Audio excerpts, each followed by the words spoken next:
Welcome to the Make Work Not Suck podcast.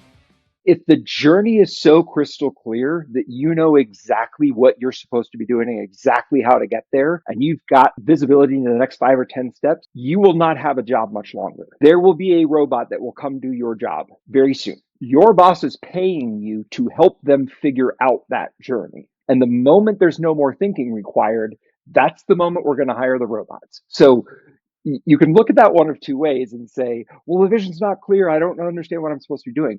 That's the job. Like you have to help them figure that out. And if you don't want to do that job, AI will. You're never going to have perfect clarity. And if you do, you should be very nervous because that's the moment I can outsource your job to some other place that'll do it for a fraction of the cost. Uh, Being comfortable with that uncertainty is a big part of what our jobs require. And it is funny, I think, especially technical people, detail oriented people, it's not clear to them if they don't have every letter spelled out for them. But that's not actually a good thing for you, because if I'm having to come up with every one of those steps, we're not really going to get to a good place. I need you to help me in that journey and define it with me. Look, I get there are some things where we need things spelt out like that. Like if you're manufacturing a medication and, measurements and things matter, like there are situations where it does need to be spelt out, but that's Sure. that's the exception. That's not really the rule. And I think it goes back into if you build the environment where people can be successful. Actually, Mhm. let me rephrase that. If you've built an environment where people are afraid, there's that lack of trust, lack of compassion, stability, etc., then people are afraid of making mistakes. When people Mhm. cannot make a mistake, then they want everything spelt out for them so that they don't get punished for making a mistake. Because if they have every little I dotted and T crossed and they follow it, then you can't yell at them. But Mhm. what happens is we think we want that, right? Like we want every I dotted T cross. Then what we get is an SOP that's so overwhelming that we can't possibly do it, and it doesn't incorporate everything. And then we fail it, Mhm. and then we get yelled at, and it's like, well, you're both wrong. The other thing I'm Right. going to call out is there's a difference between a mistake and a repeating mistake, or what I Mhm. often call mistake versus sin, right? In the sense of you cognitively chose to make that decision knowing the consequence was negative. A Hmm. mistake is when you unknowingly make it and you learn from it, you improve it, and you don't repeat it. There's no such thing as a repeat mistake because the second time you cognitively chose to do it wrong. So I Hmm. think there's a difference between we need to make sure our systems don't allow repeat mistakes, Right. but it needs to be flexible enough to allow mistakes in order to be successful. You can't have success without failure. We have to have an environment where people can fail in a successful manner that still drives the business forward. That is that's where you start loosening up the reins. That's where your SOPs and your job descriptions and your boundaries can be a little more looser. You want your boundaries to be rigid so everybody knows what's inbound and out of bounds, like think a soccer Right. pitch. Everybody Mhm. knows the goal lines, the markings on the field, Yep. but nobody's telling the striker exactly every step to take. Right. He knows his position. He knows what he's got to do. Nobody's telling the goalie exactly when to dive for the ball and when not to. Hmm. He knows his position, defend the goal, don't let the ball go in. Right. Oversimplified, but Yeah. everybody else, don't use your hand, only your feet. Like you don't have to overcomplicate the journey side of it if the vision side of it is clear in the direction, the definitions, etc. It's similar to what we've said in the methodology, vision, journey, culture, results. If vision isn't clear, it's really hard to get the rest of those pieces to line up. And I think I would say the same thing about what this Gallup poll has found is that if hope isn't there, trust, compassion, and stability are really hard to get to as well.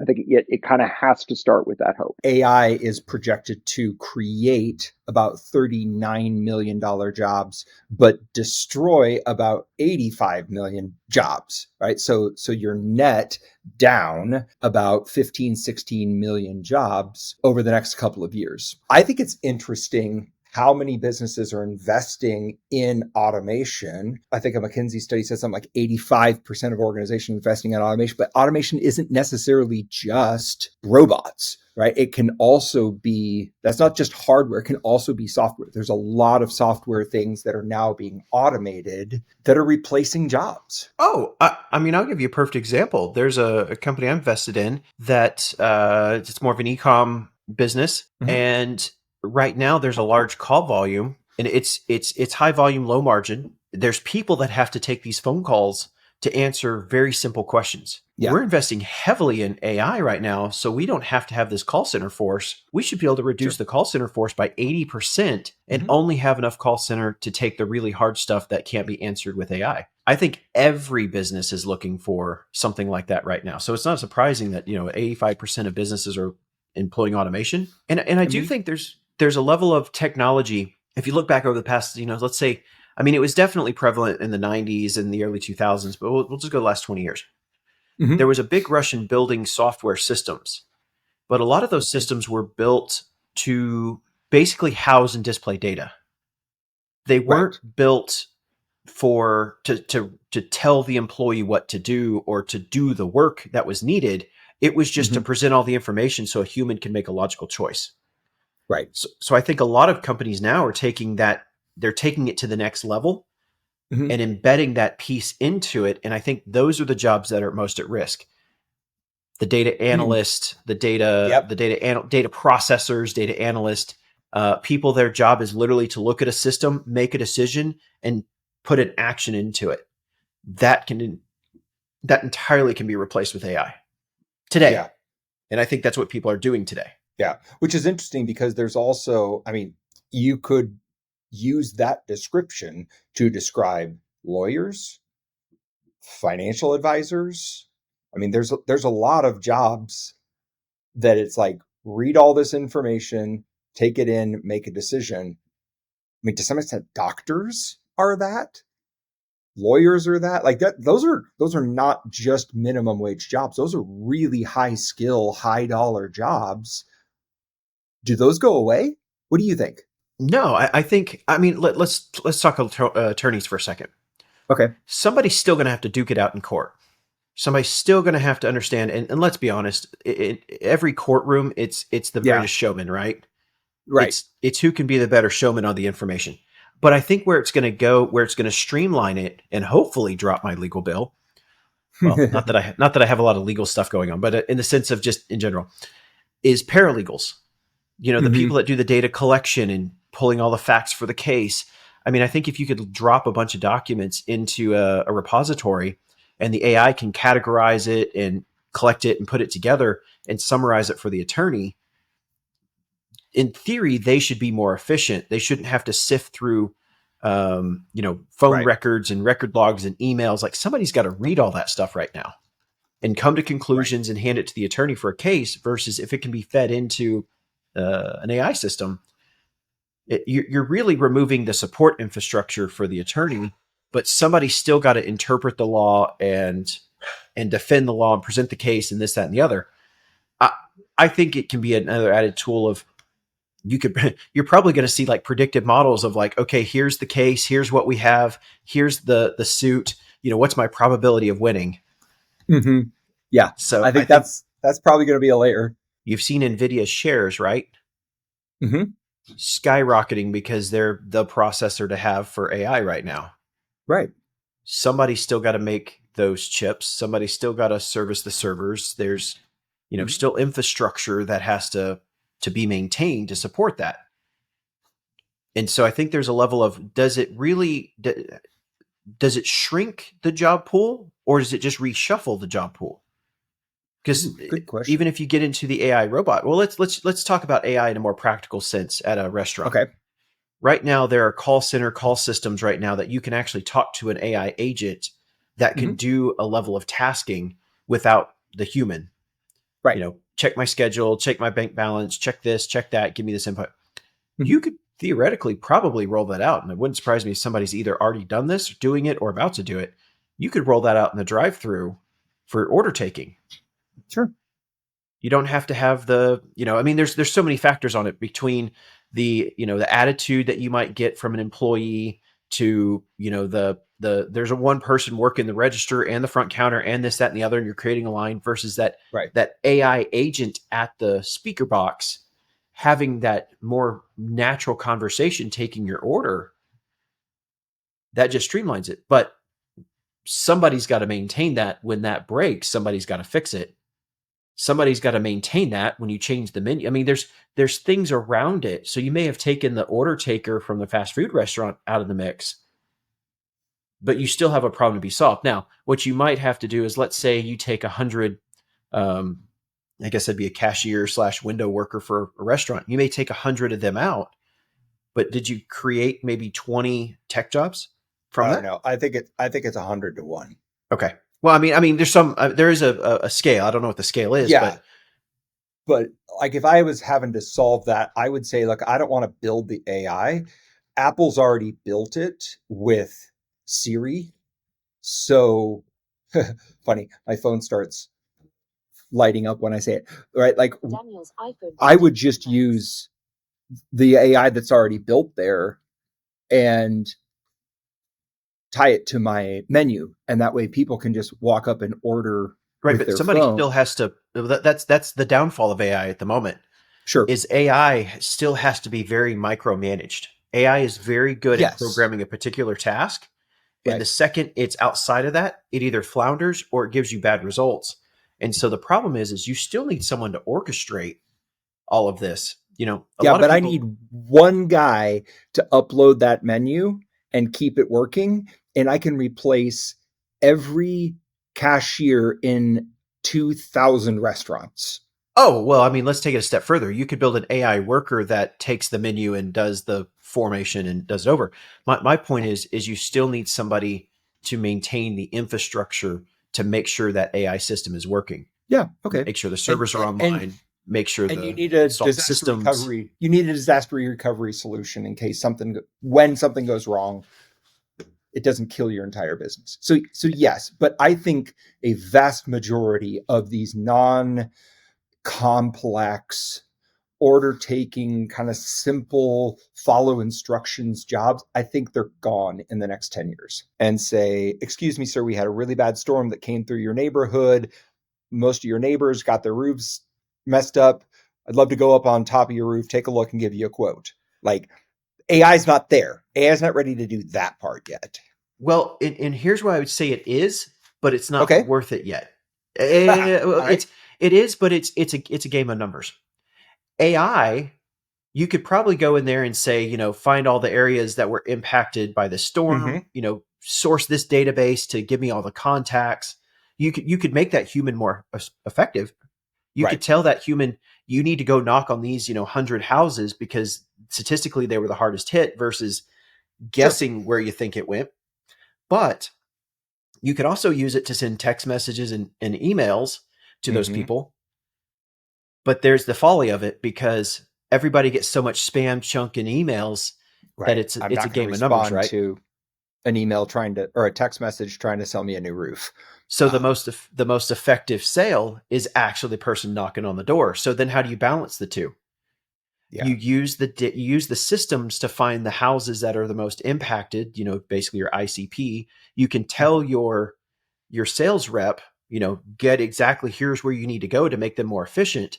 And then you can use, they upload pictures or whatnot of the damage and, maybe use a drone to get the top view. And then they can feed that back into a system that can then better communicate with the homeowner more effectively than the human can. So at the end of the day, it goes back to the pneumatic nailer, the nail gun. Every step of that process got more efficient, but I didn't remove the human. I made the human more efficient. So you said something earlier when I asked about what are you seeing in AI, you said there's a difference between what I'm seeing and what I want to see. So I'd love to go back to that and say, what's the vision that you would love to see for AI? Oh, I would love to see. As it pertains to corporate and making work not suck. I would, and this is a scary thought, I want AI to prompt me back. Ooh. I want AI to prompt me. So I'll give you an example. I write code. And I was working on a project the other day, and I'm going through it, and I'm prompting the AI to, like, hey, write this function for me, do this function. And it really did help me out. But my problem is it's weird. It forgets. I was going through the code, and I'm like, wait a minute. 3 steps ago, we added this function. You just removed that from the equation. Why? Oh, yep. I'm sorry. I forgot to add that. Let me add it back in. Like, now I feel like I'm dealing with I know this is probably horrible. I feel like I'm dealing with an outsourced resource from the Philippines where you kind of have to give them, like, train them on every little single step-by-step process. And if, like, you go out, no disrespect intended to our Filipino listeners. Nope, none whatsoever. Just you've got to. There's some classification of employees that you have to spell every, if the process isn't perfect, anything out of bounds, it falls apart. Mm-hmm. That's what I was experiencing with the AI. And what I would love it is to say, like, are you trying to do this? Or maybe it would be, hey, I see you've got this. Would you like to try this instead? But hold on. That was Clippy back in the 90s, and we hated it. Like, But- do you, like... I've said more dirty words about Clippy than I care to admit. So let's be honest. Why do you say you want that? Clippy was just like, do you want to add that? Like, Clippy was like, I mean, yeah, no, we're not even going there. All right. What contextualization, taking it in context and improving upon what I'm trying to do. Right. Because the one thing that drives me insane when I'm using AI today is it's almost like it's constantly trying to teach me. Like, no, I don't need you to teach me. I don't need you to explain it. And I can go in there and change it. I can change the prompt, like, stop trying to explain it to me. I just need you to produce the code. Right. And it's one of those, because it doesn't have context, it's just literally like swinging all over the place. Yeah, I've heard this sometimes referred to as a premortem. Before you make a decision, you kind of work out what's the worst case scenario, like what could happen here if things don't go well. And if you work that out and you understand what you're walking into and it doesn't happen, great. But if it does happen, you're still prepared for that potential reality. You can learn from it and reframe it not so much as a regret, but as a failed experiment. Yeah, definitely so. So if we take it to, let's take this a step further. That $1 million investment loss has actually made work suck for a dozen people because of the negative fallout that's caused. But then again, it always goes back to it's the opportunity to, like, I always go back to Pirates of the Caribbean, Jack Sparrow, when he's talking to I forget Orlando Bloom's character, and he makes the statement of, there's only things what a man can accept and can't accept. You can accept the fact that your father was a pirate, or you can't, but he was a pirate nonetheless. So can you accept it or not? It's like, that's just the reality of it. Do you accept? You can put your head in the sand, or you can accept it and move on. But the only option is to forge forward. You know what? Here's an interesting one. I actually used this morning with someone. I'm going to bring in some of my anime favorites. Screenshots here. It was between 2 characters. It says, whether your behavior is sacrilegious or not means no difference. Forge ahead. He says, because you don't get the option of standing still.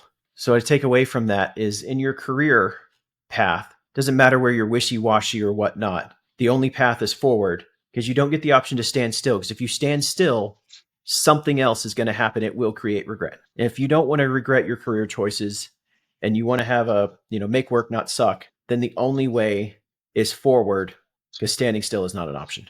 Right. Or, I mean, I've even talked to doctors that are like, I'm done practicing because it's too much of a hassle. And you got good doctors coming out of the system. Yeah. When you and I worked together at a company a couple of years ago, I love the way that you talked about the job of the CEO. It stands for 3 things. Why don't you unpack that? Because I think that's a helpful reframing of the job of the CEO. All right. So the job of the CEO, it's not chief executive officer. It's customer, employee, and owners and shareholders. So we'll say owners, because if you're a shareholder, you're an owner in some sorts. But it's not only that. It's the customer's customer. It's the employee and the employee's family. And it's the owners and the owner's legacy. And if you put the CEO in the middle of that and you draw those 3 dots in a triangle and those outer ones, it makes a target. And the problem is too often the CEO will go strictly after the customer to bring the revenue in and pay the shareholders at the expense of the people. Now, there are companies that go the other way. They take the money from the customers and give it to the employees at the expense of the customer. But at the end of the day, if you are if a CEO can truly bring balance into delivering value to the customer, providing for the employee and their families and the shareholders, that's a triple win. I mean, I hate the whole, win-win concept. I think it's dumb when people use that as like a greed excuse, but you really can get to a win-win-win-win-win-win situation when you look at it holistically like that. And I think that's what CEOs need to do. I think boards need to be part of that equation as well. Mm-hmm. Yeah, I think boards need to set that as the expectation and structure the comp of their executives to deliver that triple win, because most of certainly publicly traded CEOs or CEOs of publicly traded companies, they're really just compensated on earnings per share and driving up the stock price and making the owners happy. And to do that, they've got to make the customers and employees happy enough, but they can't piss them off. But they're not really, very few of them are incentivized to engage their customers and employees and owners and delight all three of them, because it's hard. That's really hard, especially in publicly traded companies. The average tenure is 3 or 4 years. And what do? The first thing they do is they go in and they wipe out a bunch of people, and that drives the share value up because profits skyrocket. But then there's too much work and stuff starts slipping through the cracks. So after you kind of get the boost in stock price, you get all the people back. And at the end of the day, then the next guy comes in and he's got a mess to clean up. And we just have compounding messes where the CEO and the board needs to put a sustainable plan together that doesn't include, hiring people or firing people to drive the stock price, rehiring a chunk of that back. I'm all for good hiring and firing techniques for, keeping good people in the company and rewarding them and underperformers, out the door. I'm all for systems like that. But when it's just mass layoffs to drive a stock price so you can hit a stock per share or $1 per share and get a bonus, I think boards should penalize against that. Communication is one of those things that's really popular. Lots of people talk about it. Many people think they are communicating when they are in fact not communicating. And I think that disconnect is part of what makes work suck for so many people. And so in today's conversation, I'd love to just kind of dig in on this idea of workplace communication, the do's, the don'ts, the best, the worst, maybe even some of the generational differences, harking back to our last conversation about how different generations communicate differently. Just see if we can give some practical tips for how to communicate better so that work doesn't suck. I just have to ask, did my wife text you? Did she put you into this? She did not. I've not talked to your wife in a while. Okay, because it's very oddly timed that you want to talk about communication after past few days with my wife. So you're very timely. That is pure coincidence.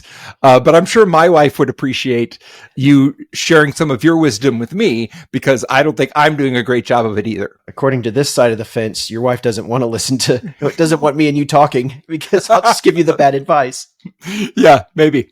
All right. Well, we can do a lot about communication in our personal life. That's probably a different episode. Let's talk corporately. What's one of the worst communication mistakes that you've made in your career? A lot of communication is not about talking.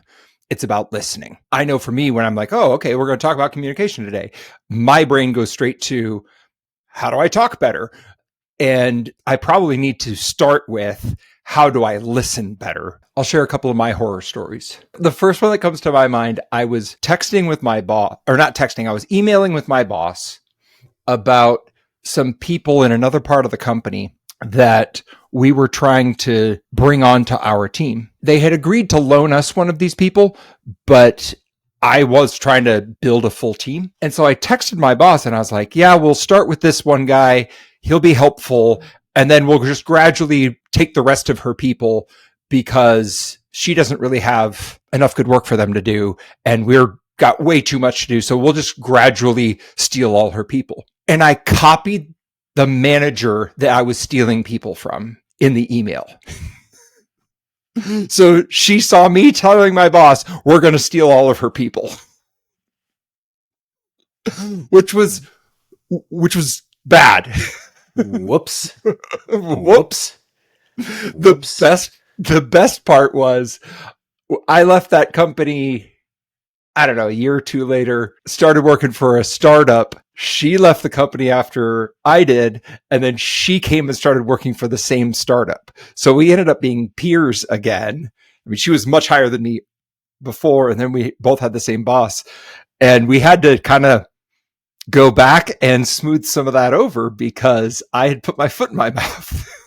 And now I had to work with her. So thankfully she was gracious and forgave me, but not the only time I've put my foot in my mouth. I think one thing I would say for a younger generation going into their first job is don't, I mean, you should map out your career path.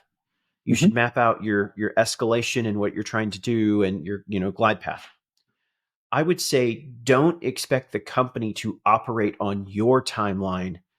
Just because you want a raise in 6 months doesn't mean the company wants to give you one in 6 months. Now, I think you should find out those times and opportunities, and you should constantly work on your path, and you should check in with your boss and make sure those things are there.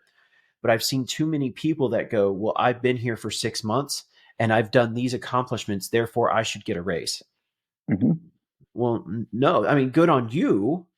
Yeah. And if I'm inside the business, I'm your boss. I'm like, yeah, you're showing great career path and progression, but it goes back down to, is there a seat available for you? Is it the time of year for raises? Like there's cycles for this stuff. There has to be a role available to promote you into. Just because you did a bunch of achievement doesn't mean, and I think I'm going to use the video game analogy. The kids are, especially some of the boys, they're so used to playing video games and leveling up. And every time they level up, they get a reward and they get more and they get more and they just keep climbing that ladder. But that's not how career paths work. I mean, it is, but it's on a mutual time frame, or the business time frame, not your own. And I would say just because you've been there for a year doesn't, Fortune 500, yes, go back to the Navy versus the pirate ship, right? Sure. The Navy is going to have automatic triggers. As you hit certain ranks and you check certain boxes, you're going to rank up and you're going to go from a, E whatever to an E whatever. And that's got, pay bounds to it. But that's not going to happen quickly. No. And that's okay. But just understand that in large corporations, you don't get promoted every 12 months. Like that's just not how large corporations work. Small companies can do that, but there's not a safety net there, right? There's not a path, and that's higher risk, higher reward. Well, I think that goes back to the pirate ship. The small business may throw too much money at somebody. The pirate ship may elevate someone to first mate that shouldn't be, that's too junior. I mean, it's the chaos dynamic, right? Right. They might give you your own ship and then you sink it. Right.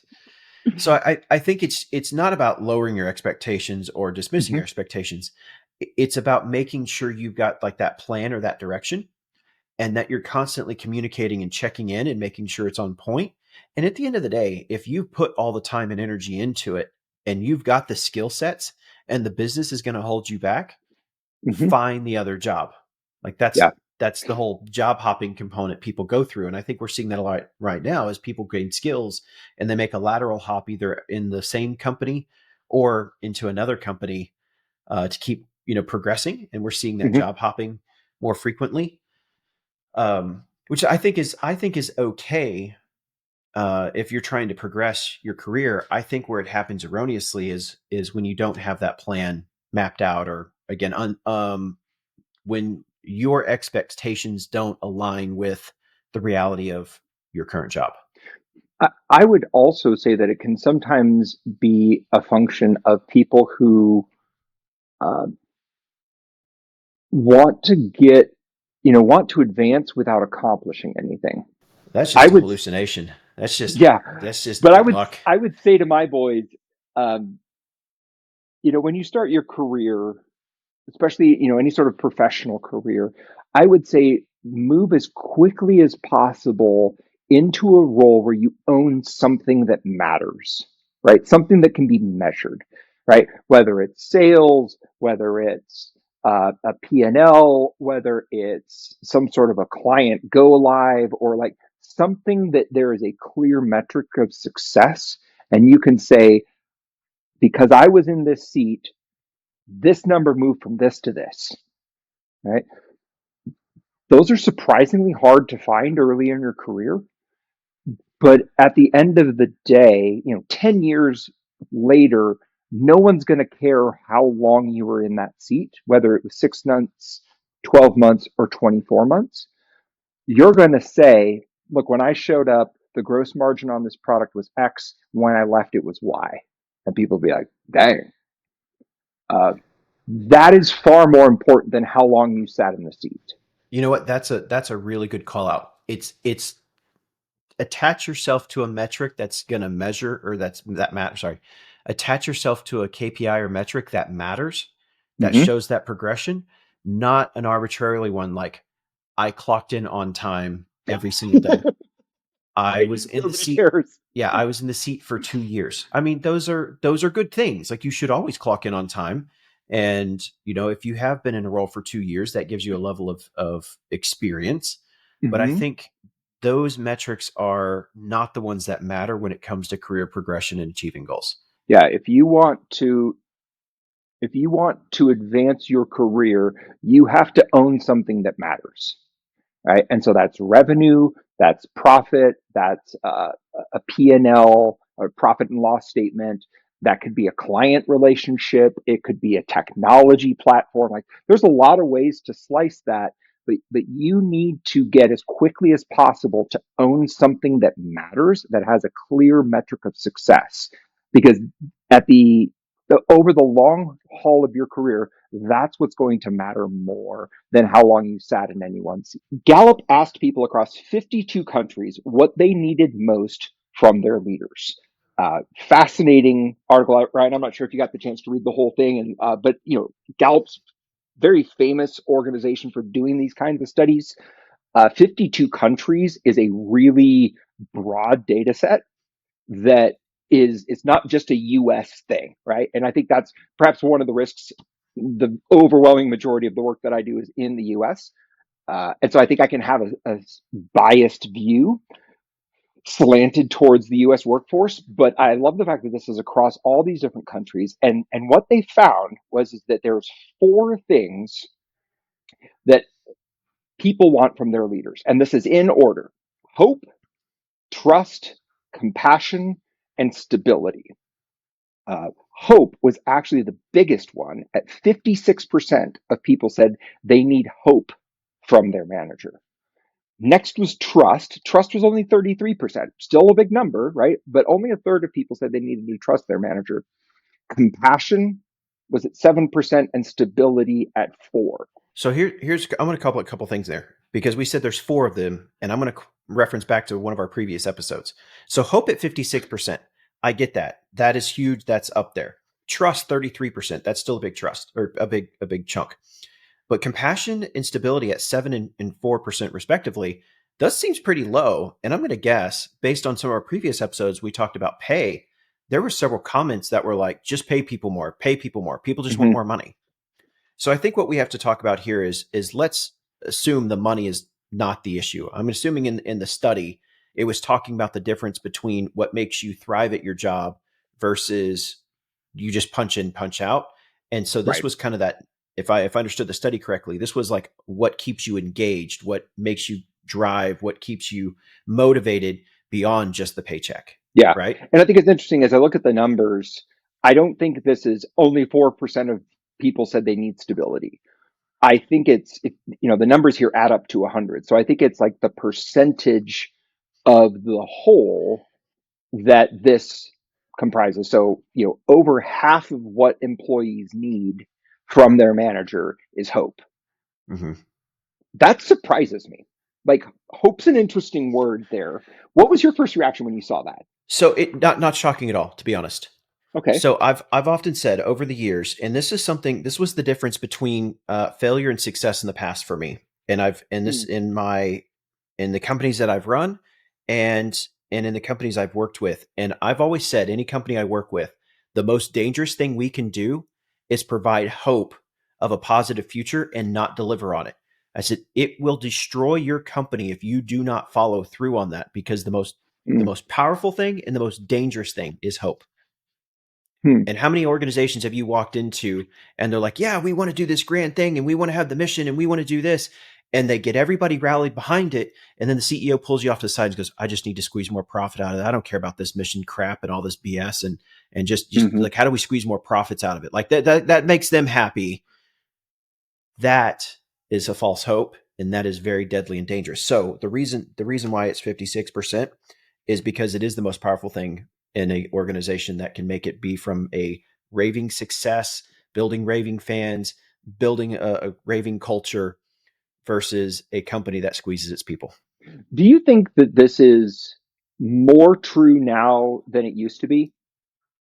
Like, there's a part of me that thinks that this is growing in its importance. And that if you'd asked 20 years ago, hope would have been on the list, but it might not have been as big of a contribution. But my sense is that there's so many people that are so hopeless in so many parts of their life that if there's at least hope at work that I'm doing well at my job, I could get a promotion, we're going to, the company's going to do well, there's a bonus for me at the end of the year, like there's something that I can look forward to and be hopeful for. I just think people are struggling to find that in any part of their life. And if work can bring that and your boss can bring that, that is a huge motivator for your employees. 1,000%. I mean, hope is what kept a lot of companies afloat, especially small businesses during COVID. Yeah. The companies that had no hope of survival and that nobody knew what was going to happen when all that went down. Nobody could predict it. Nobody could have how it was going to go, what the government would have done, what other countries would have done, et cetera. But the companies that band together and had that hope to persevere together are the ones that are stronger today. The ones that did not have that are the companies that fell apart and went under during COVID. I mean, if that's not a message right there. I mean, now you take it forward. That was in a time of crisis and uncertainty as a global economy. Now let's just talk about the normal business that's just running day in, day out. Yeah. It's funny. I was on a sales call earlier today with a guy, and I was talking to him about leadership development, and I used this term VUCA, VUCA, and he was like, "I don't know that word. Can you tell me?" I was like, "Oh, VUCA is an acronym from the military. It stands for volatile, uncertain, chaotic, and ambiguous." And the point I was trying to make with him was like, there's a whole field of study around how do you lead in contexts that are volatile, uncertain, chaotic, and ambiguous. He goes, "Oh, that's just like every day at my company." And I'm like, "Yeah, I think we all feel that. I think the world feels like that." And if your boss can inspire hope and give some meaning to your work in a world that feels more and more volatile, uncertain, chaotic, and ambiguous, I think it not only attracts employees, but it engages them and brings the best out of them, because so many other places are just chaotic. It kind of maybe makes the difference between your boss being, some sort of a slave driver or a or a manager of despair versus somebody who can actually give you hope that the world can be a better place and that you can play a role in it. When you have a hope mindset, and again, this isn't like flowers and unicorns and rainbows and fluffy. This is actually clarity on the vision at the end of the day. What gives people hope is when there's clarity of what we're working towards. The secondary component of it is when there's a lack of hope or withholding of hope, that actually is a form of like oppression and suppression of your people. The other thing in the article that kind of talks along this is like the mindset shift between a boss and a leader. A boss that is more command and control and focuses on management is not going to provide hope because they're in a command and control situation. They don't want you to have that hope. I mean, I'm not saying they're bad people, but if you're providing hope, then you're allowing people to have more freedom. You're allowing people more creativity. You're allowing those things because you're providing that framework for it. Versus what the article talks about, those that want hope and those that are getting it, is where we're shifting from, boss to leader being, centered on motivating, guiding, and empowering people. If you're Yeah. if you're motivating, guiding, and empowering people, you're providing them hope and giving them control of the future a little bit within the context of the organization. Whereas if you remove hope, that's where you're going to get command and control, fear. I think the other thing too is hope. What's the opposite of hope? Fear. Okay. So Yeah. if you're running in fear, you're probably glass half empty. If you're running in hope, you're running glass half full. Right. So in the time of uncertainty, whether it's the company just lost a large contract or a partnership fell through, a big sale didn't happen, it's startup and cash is tight. Are you going to get the next round of funding? Like those are the things that motivate people, or not those things, but the hope and the vision behind the hope is what motivates everybody. That gives them the belief that they can overcome that adversity. Yes. And that Which is comes from the leader. I think it was Napoleon said, leaders are dealers in hope. But I think I agree with you that leaders who adopt a more command and control, try to be all IQ, no EQ. I don't care how you feel about this. Suck it up and do it. They don't tend to produce hope.